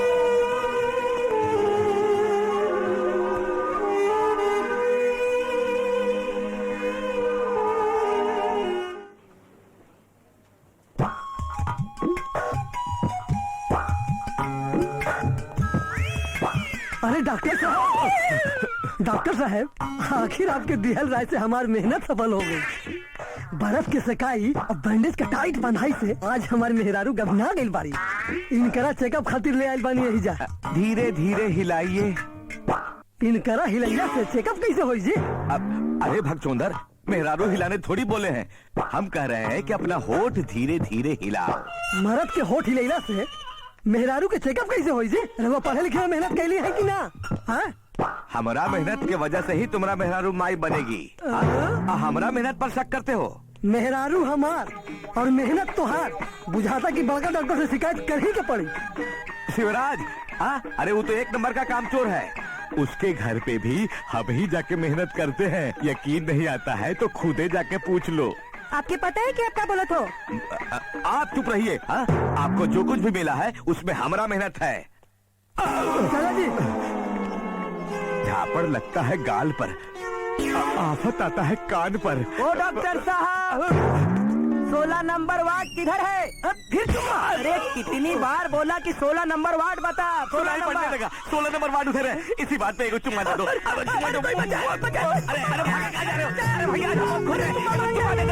शकुंतला बहन, गांव वालन के पक्ष में अदालत का फैसला आ गइल बा। ये तो बहुत खुशी के बात बा वकील बाबू, हमरा तो विश्वास ही नहीं खे होत। कोर्ट का आदेश मिलते ही अर्जुन के हाथे हम कागजात गांव भेजवा दे। वकील बाबू बहुत बहुत धन्यवाद। इस सब कुछ राउर मेहनत के फल बा। ई कोर्ट के फैसला किसानन के पक्ष में आवे से कालीनाथ के जुर्म के राज खत्म हो जाये। ठीक बा वकील बाबू।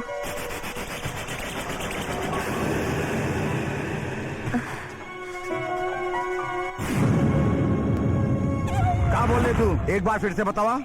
माफ करी जमींदार साहब, शकुंतला देवी के पास वकील साहब के फोन आयल रहे कि जल्दी कोर्ट के फैसला गांव वालन के हक में आवे वाला बा। जी हम इतने सुन ली, हम जाते ही साहब, हमारा नाम पता नहीं। अरे पंडित, तू कभी ये काहे न बताए लेकिन कोर्ट का फैसला गांव वालन के हक में और हमारे खिलाफ होई? मालिक, हम तो अपन जान के डर से आपके कबहू सही भविष्य न बताओ। अब बता हरामी, ना तो गला घोट दे। बता अब क्या है हमारा भविष्य, बता। मालिक, आपके हस्तरेखा के हिसाब से आपके मौत कंस जैसे लिखल बा। राउत सगे दुई भगीना से रवा की खतरा बा। मुनीम, एगो के तो हम बचपन में ही ऊपर भेज देले रहे। अब लागत आ कि दोसर को के भी ऊपर भेजे के पड़ी ऊपर। मालिक, हाँ, रवा के दुगो भगीना से खतरा बा। अरे क्या कहता रे पंडित? अरे जब एक भगीना के मौत हो गई तो फिर सरकार की मौत दू सगा भगीना के हाथों कैसे निकल गई? मुनीम,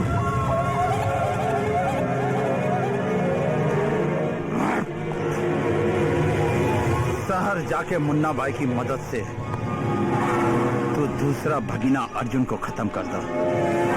खत्म कर दो। अरे ओ हीरो, इन्हें आओ। ये बतावा, एक कॉलेज में कोनो अर्जुन नाम के लड़का पढ़ेला का? उस सुल्तानपुर के बा। हाँ, रंग देखे में गोर और चिकन बा। अरे वो चाचा अर्जुन। हाँ, अर्जुन क्या आता पता जाके चंदा से पूछी। कौन चंदा? अरे वो चंदा, कहा? यहाँ के अर्जुन के बारे में पूछा था नहीं। चंदा रानी, अच्छा चंदा हम जाता नहीं। बाय। चंदा रानी, अरे सुनी हो कि तू हमरा अर्जुन के जाने लू, यही SSR कॉलेज में पढ़ेला, हमरा सुल्तानपुर के हो, पहचाने लू। हाँ, अर्जुन से का काम बा? काहे अपनी लड़की के रिश्ता लेके अलबानी का? जरूर कोनो खिचड़ी पाकता नहीं, हम ओकरा के अपने गांव में साथ ले जाए के खातिर आइल बानी। ओकर माई की तबीयत बहुत खराब हो गई बा। दरअसल दिल का अरे चिड़ैया,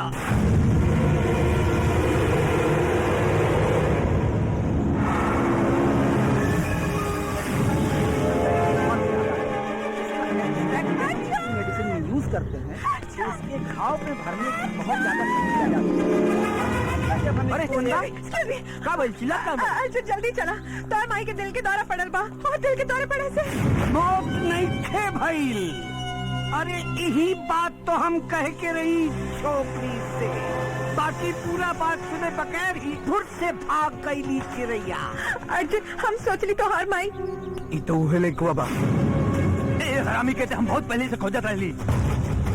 ए देखत का हो, मार साला के मार।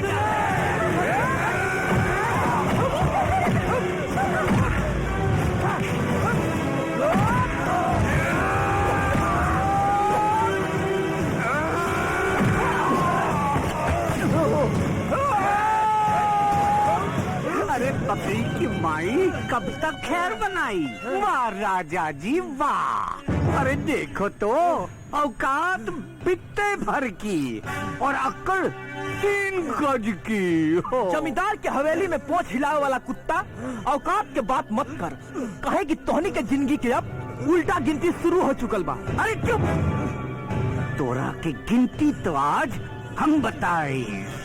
एक, अब तुहार बारी है ऊपर जाए के। तू, हम तुहार बड़का भैया करण के ऊपर रसीद कर देली। और अब 3, तोहरा मामा कालीनाथ के साथ हम ई मुनि मिलके तोरा बाप राम जी के मार के रेल की पटरी पर फेंक देली। कमीना, राम चला हमर बाप के बदला हम तो ना छोड़। अरे पकड़ो इसको।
चाचा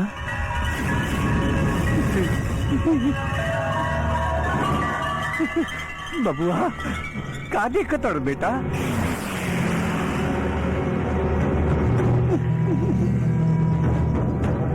तू है हवा ना? वो रात हमरा बाबूजी के हवेली बुलावे तू ही आए लला ना?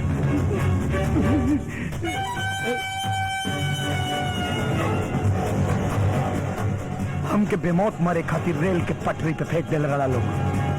एगो ट्रेन आयल हमके और बाबूजी के उड़ा के चल गई। अरे बेटा के बड़ा तू हमरा के ना पहचान मुनीम चाचा? करण है हम, करण। करण? कौन करण? रामजी सिंह और शकुंतला देवी का बेटा करण।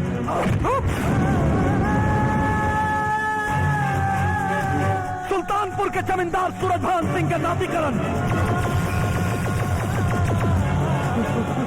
जमींदार कालीनाथ के भगना करण।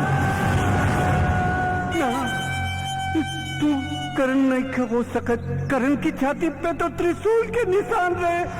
त्रिशूल के निशान? लेता है त्रिशूल का निशान।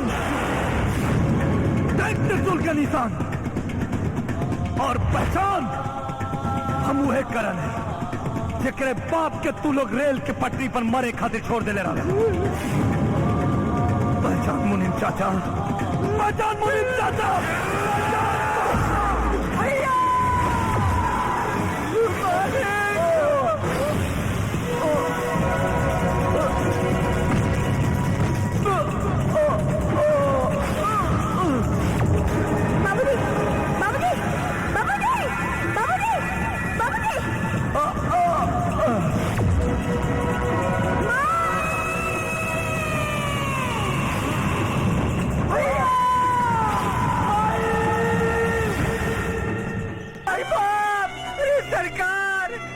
रउआ के कहाँ कहाँ खोजत बानी और रउआ यहाँ चमेली के दरबार में मजा लूटतानी।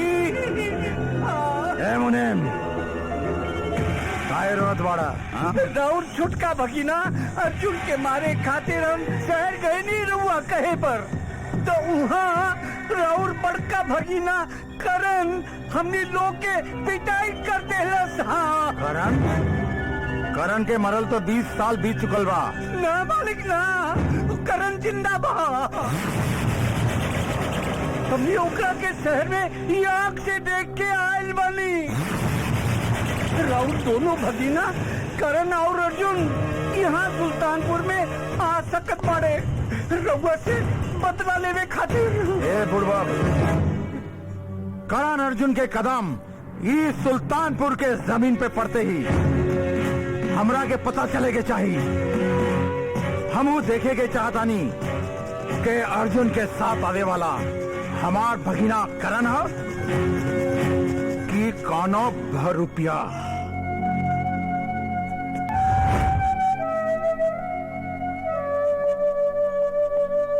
चिंता कोनो बात नहीं खे, दवाई दे देले बानी, थोड़ी देर में होश आ जाई। ठीक बा? ठीक बा।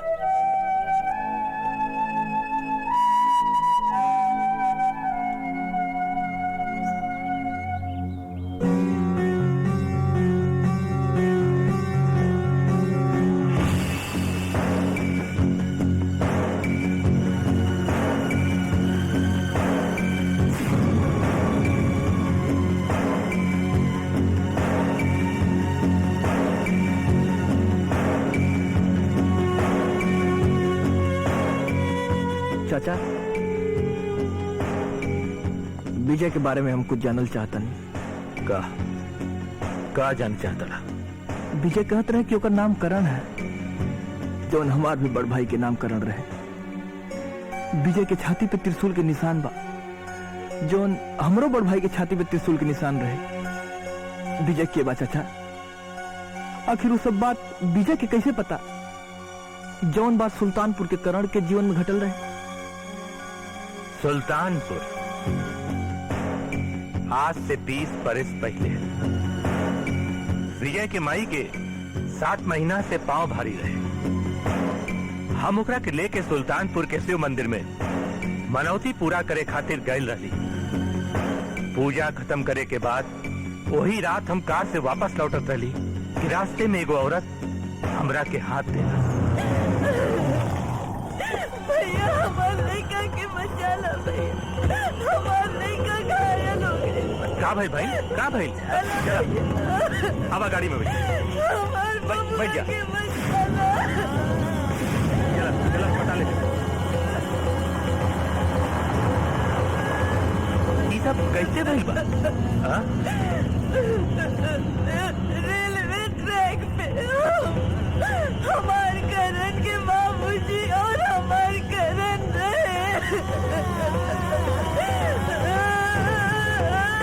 घबरा मत बहनी, सब ठीक हो जाए। देखा हम लोग अस्पताल के पास पहुंच गई।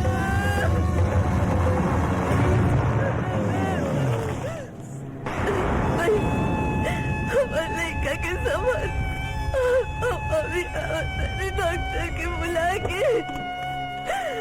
डॉक्टर साहब हमारे लड़का के बचा ली डॉक्टर।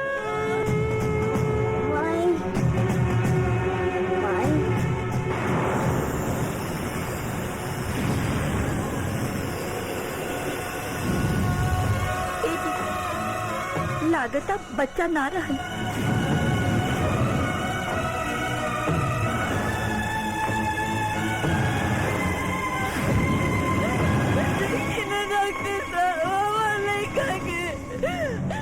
माफ करी बहन, तुहार बेटा करण ई दुनिया में ना रहा। झूठ बोले तानी रहुआ, हमार करण के कुछ ना हुई, हमार करण के कुछ ना हुई। करण बबुआ, हम तेरा कुछ ना होके दे, कुछ ना हुई हमार लड़का के। रहुआ झूठ बोले तानी, कुछ ना हुई हमार करण के। डॉक्टर साहब हमार लड़का के बचा दी, डॉक्टर साहब। चला घरे चला।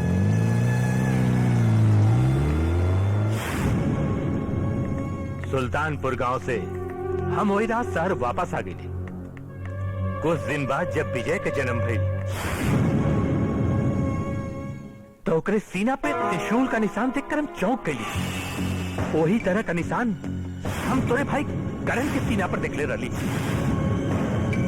सॉरी सर, हम आपकी बीवी को नहीं बचा पाए।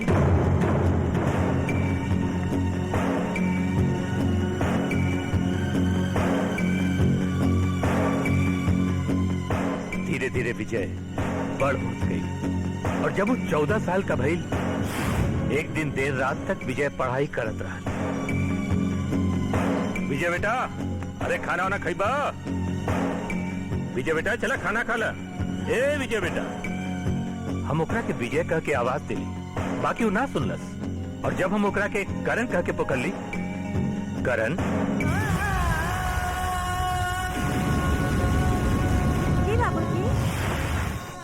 बाकी ये बात हम आज तक केहू के न बतैली।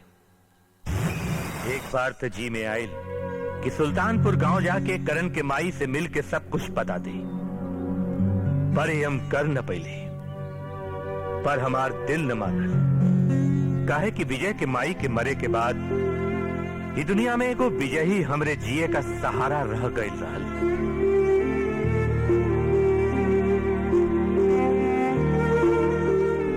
पापा,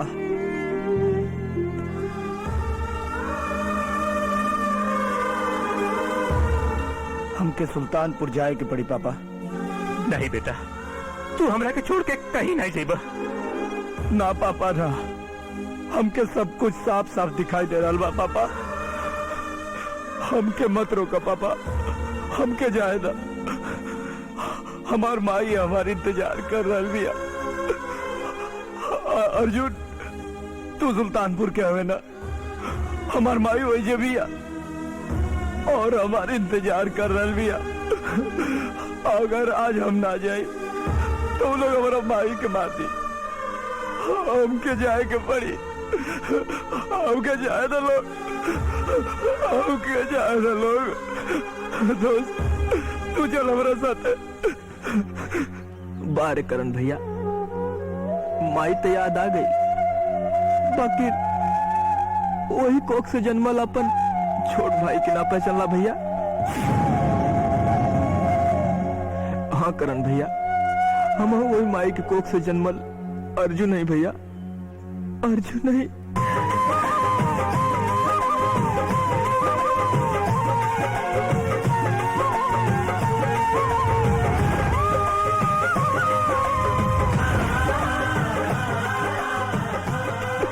हमार भाई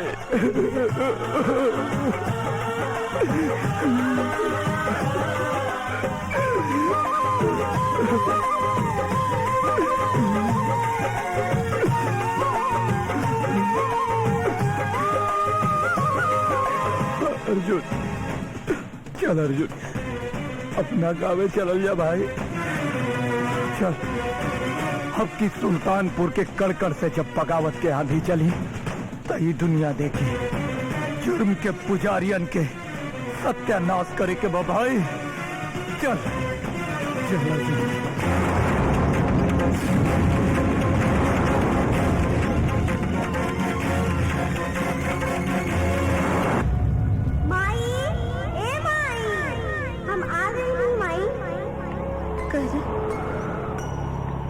करण बबुआ,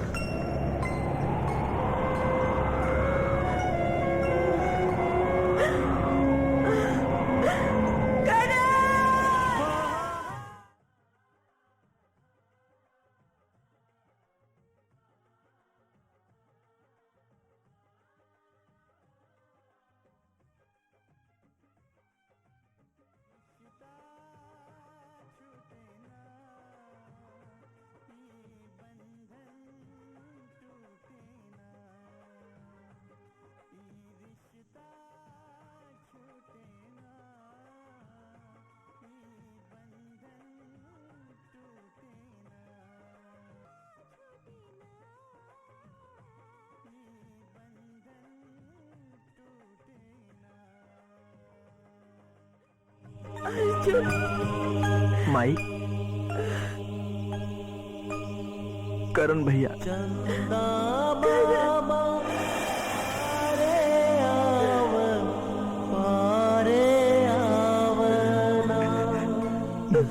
माई सोना की कटोरिया से दूध पियावना।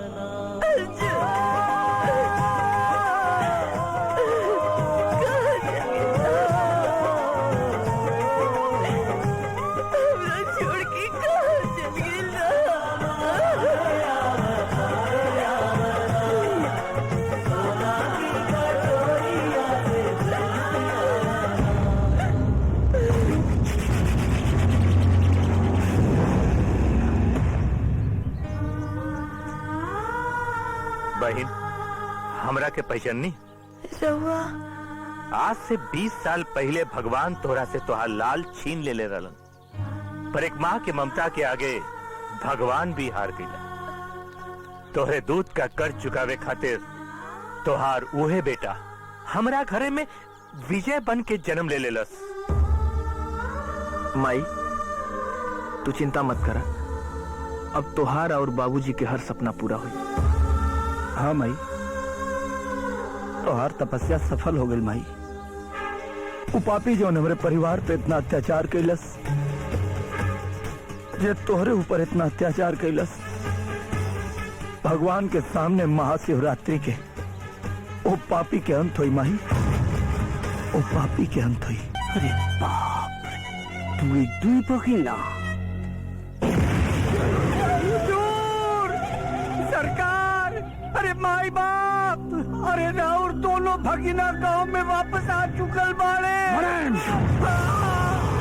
काले महाशिवरात्रि के दिन राउर चिता सजावे के पूरा हिसाब करे में जुट चुकल बाड़े। माने के दोनों भगिना के हाथ हुजूर के मौत पक्का। हमरा बधाई दी सरकार, हमार भविष्यवाणी सच होने वाला। काले महाशिवरात्रि के दिन भगीना के हाथे मामा के ना, बल्कि मामा के हाथे भगीना के मौत हुई। दामाद, वो भी पूरे जश्न के साथ।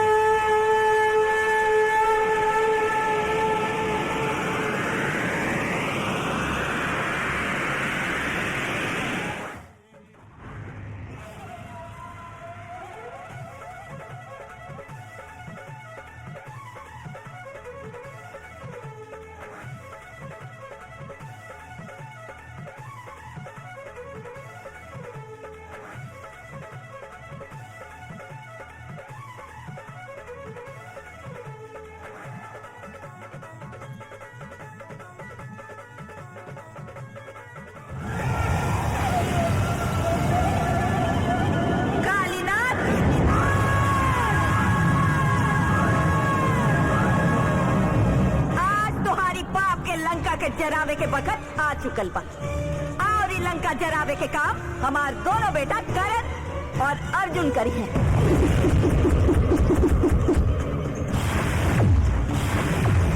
मालिक, ई लइका विजय उहा जोन करण के पुनर्जन्म लइके यहाँ सुल्तानपुर में सौवा के अंत करे खातिर आयल बा। अब मालिक, अब बुझात बा, अब हमार भविष्यवाणी सच हो जाए। शकुंतला, काली नाग के अंत करे के जे सपना देखेला ओकर हम नींद खराब कर देले। काहे कि ना वो हरामी सूती और ना ही कोनो ऐसन वैसन सपना देखे के हिम्मत करी। हमरा के बुझात कि अब करण अर्जुन के नींद से जगावे के ना सुतावे के समय आ गइल बा। ए भगिना, 20 साल पहले तोरे के मुआ देले रहली, बाकी तू फिर पैदा हो गई ले हमरा से मुक्ति पावे खातिर। मामा, मुक्ति पावे खातिर ना, मुक्ति दिलावे खातिर। तोरा जैसन धरती के बोझ से धरती माई के मुक्ति दिलावे खातिर और हर जुर्म के हिसाब करे खातिर जानते हमरा माई पे कैले बाड़े। और अगर वो हिसाब के करे खातिर हमके 1000 जन्म लेवे के पड़ल तो हम लेके आई। और याद रखिए मामा, ये हिसाब किताब अगला जन्म ना, यही जन्म में पूरा हो जाये। काहे कि झूठ के कबो पुनर्जन्म ना हो और सच के कबो मौत मार ना सकेले मामा। शकुंतला, तोरा दोनों बेटा करण अर्जुन के मौत के नजारा आज ये काली नाग तो के जीते जी दिखा दी।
Ah!